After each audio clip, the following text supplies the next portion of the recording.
Have you ever wondered why a cone is always labeled kind of like a triangle? You have your height, your radius, and it forms that right triangle.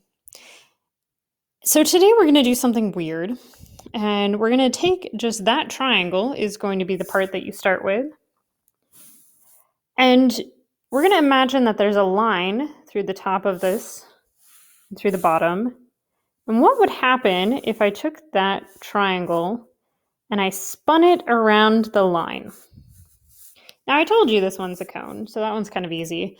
But you can imagine if I rotated this cone, the H and the R are going to be exactly the same. It doesn't matter where I draw the R, that's the same R, that's the same R. It's the same all the way around. And so, in effect, this point gets traced around in a circle. Now, when we draw the circle, it looks more like an oval, just because we're trying to represent all three dimensions. But remember, if I was looking top down, it would be a perfect circle, which, by the way, I cannot draw. So if we start with a triangle and we spin it about, this point traces a big circle around, and then this point traces a smaller circle around, and it creates kind of like a disc at the bottom. And here, up at the top, this vertex at the top of the triangle does not trace a circle because it's right on the line. It just stays as one point. So in effect, you end up with all these little tiny circles that stack on top of each other that form a cone. So let's see what would happen if we had a different shape. So imagine I'm going to give you a 2D shape, in this case a triangle. In the future it will be a different shape. And your task is to spin it around this line and see what it forms. So here we start with a rectangle. And the rectangle has dimensions x and y. And you can see as each of these points on this outer edge spins around, it's forming this big outer circle. But this top section is also creating little miniature circles in between. They're kind of creating that top disc and a bottom disc. So what you're creating basically is a solid that has a top disc and a bottom disc that are a solid, and then a ring around the outside. In other words, a cylinder. This is a cylinder, and here through the center is our line, and our radius of the cylinder is going to be the same as the width or the length, depending on how you drew it, of the rectangle.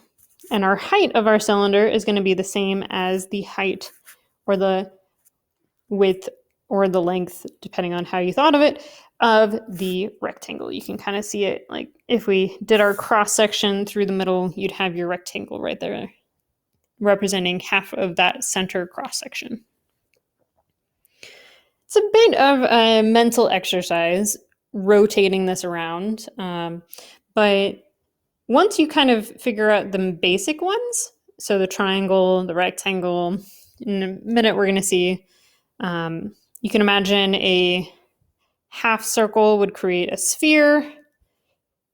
Those are kind of the basic ones. Once you have those ones down, there aren't too many variations that we can throw at you, but I'll show you one. So in this case, I took the rectangle and I moved it out away from the line a little bit. So this is a different rectangle, but it's moved away so that there's a gap between it and the line that we were rotating it around. And as a result, you end up with two shapes basically that you're creating. You're creating a cylinder here in the middle using that interior line, and then you're creating another cylinder using the outer line. And this part in the middle that connects them shows you where it is solid. So it's going to continue to be solid all the way here, but there's going to be a big hole in the middle. So this is in effect a very, very square looking donut. So it's got a big hole in the middle and then a lot of solid around it.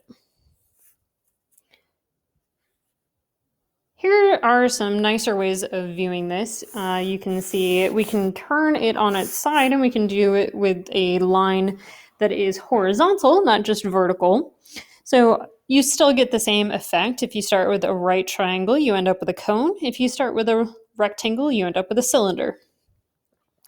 Now, for a challenge, you can think about this one. We've got a circle that is spaced away from the line. So in effect, you're going to end up with a more true donut shape. So that circle gets repeated over and over and over again, all the way around, all the way around.